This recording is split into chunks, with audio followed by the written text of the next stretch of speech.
जय श्रीराम मंडळी. बऱ्याच वेळा असं होतं ना, काहीतरी खावंसं वाटतं पण बनवायचा कंटाळा येतो आणि जास्त वेळही नसतो.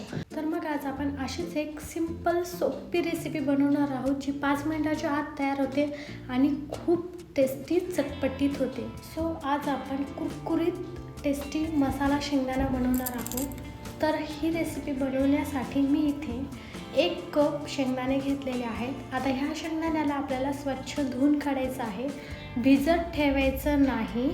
फक्त 1 मिनिटाच्या आत आपल्याला हे शेंगदाणा धुवायचा आणि यातलं पाणी काढून बाजूला ठेवायचं आहे. आणि हा शेंगदाणा हलक्या हाताने धुवायचा आहे, जास्त जोर लावून धुवायचा नाही. आणि तुम्ही जर जास्त वेळ धुत बसला तर ह्या शेंगदाण्यावरची साल सगळी निघून जाते. आता आपण यातलं पाणी काढून हे आपण बाजूला ठेवूया. आता आपण पुढची स्टेप करूया. इथे मी अर्धा कप बेसन घेतलेलं आहे.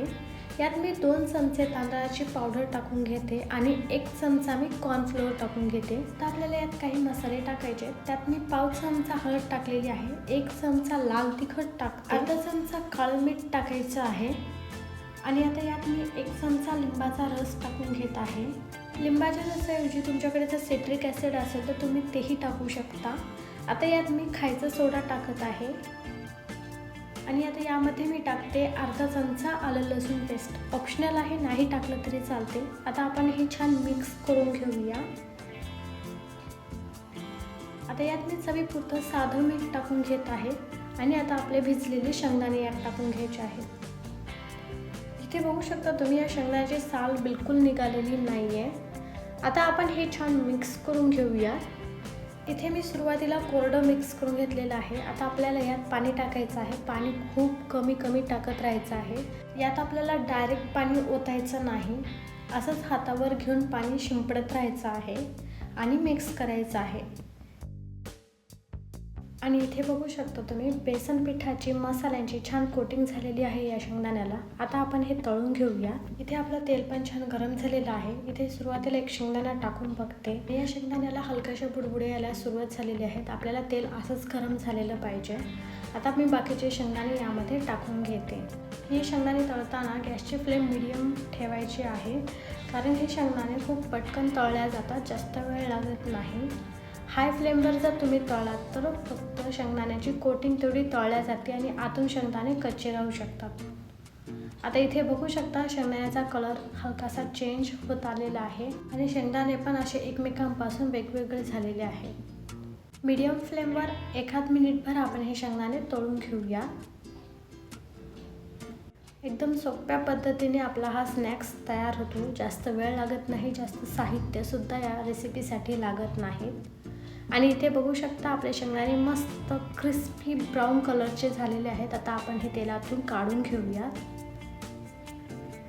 इथे मी शेंगदाण्याची पहिली बॅच काढून घेतलेली आहे. शेंगदाणे गरम असतानाच आपल्याला यावर मसाले टाकायचे आहेत. इथे मी 1 चमचा चाट मसाला घेतलेला आहे आणि 1 चमचा लाल तिखट घेतलेली आहे. आता आपण हे एकत्र करून या गरम शेंगदाण्यावर टाकून घेऊयात. हा मसाला गरम शेंगदाण्यावरच टाकायचा आहे, जेणेकरून ते चांगल्या प्रकारे चिटकतील. गार झाल्यावर ते चिटकणार नाही. इथे तुम्ही एखादा शेंगदाणा ट्राय करून बघू शकता. मिठाचं जर प्रमाण कमी असेल तर तुम्ही या मसाल्यामध्ये मिक्स करून यावर टाकू शकता. आता आपण पुढची बॅच तळून घेऊया. ही बॅच तळण्याआधी पहिली बॅच झाल्यावर मी गॅसची फ्लेम ऑफ केली होती, कारण आपल्याला तिथे मसाला टाकायचा होता. आता मी परत इथे गॅस ऑन केलेला आहे, तरीही तेल आपलं चांगलं तापलेलंच आहे. तेलामध्ये शेंगदाणे सोडत असताना ते चिटकत असतील तर तुम्ही एका हातात चमच्याच्या साहाय्याने हे शेंगदाणे मोकळे करू शकता आणि दुसऱ्या हाताने तुम्ही शेंगदाणे टाकू शकता. हळूवारपणे शेंगदाणे टाकायचे आहेत, नाहीतर तेल हातावर उडू शकते. इथे हे शेंगदाणे चिटकत होते तर मी पळीच्या मागच्या साईडने हे शेंगदाणे मोकळे करून घेत आहे. आता आपले हे दुसऱ्या बॅचमधले शेंगदाणे पण एकदम छान तळून झालेले आहेत, मस्त क्रिस्पी पण आलेलं आहे. आता आपण हे पण काढून घेऊया. इथे मी 1 कप शेंगदाणे 3 बॅचमध्ये तळून घेत आहे. हा मसाला शेंगदाणा करताना 2 गोष्टी लक्षात ठेवायच्या आहेत. त्या म्हणजे मसाला बनवताना पाण्याचं प्रमाण कमी वापरायचं आहे आणि दुसरी गोष्ट म्हणजे हे शेंगदाणे तळत असताना गॅसची फ्लेम मीडियम ठेवायची आहे. आता आपली या शेंगदाण्याची तिसरी बॅच पण छान तळून झालेली आहे. आता आपण हे या प्लेटमध्ये काढून घेऊया. अजून एक गोष्ट, प्रत्येक बॅचच्या नंतर शेंगदाणे गरम असतात तेव्हाच आपल्याला वरून चाट मसाला टाकायचा आहे. आता यावर आपण हा चाट मसाला टाकून घेऊया. इथे या शेंगदाण्यामध्ये मला मिठाचं प्रमाण थोडंसं कमी वाटत होतं, त्यामुळे मी या मसाल्यामध्ये थोडंसं मीठ अजून टाकलेलं आहे. आता आपण हा मसाला छान कोट करून घेऊया. आणि इथे मी हे छान कोट करून घेतलेलं आहे, तुम्ही इथे बघू शकता. आता आपण हे एका प्लेटमध्ये काढून घेऊया.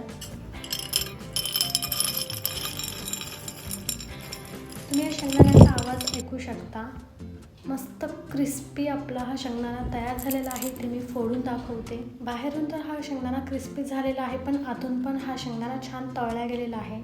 हवाबंद डब्यामध्ये तुम्ही हा शेंगदाणा 8 ते 10 दिवस छान स्टोर करून ठेवू शकता. बिलकुल मऊ पडणार नाही. आय होप तुम्हाला आजची ही रेसिपी आवडली असेल. आवडली तर व्हिडिओला लाईक करा, शेअर करा आणि कमेंट करून सांगा तुम्हाला ही रेसिपी कशी वाटली. आणि अजून सबस्क्राईब केलं नसेल तर आधी सबस्क्राईब करा. पुन्हा भेटूया अशाच नवीन मस्त रेसिपीसोबत. तर मस्त राहा, मस्त खा. Bye bye, take care. जय श्रीराम.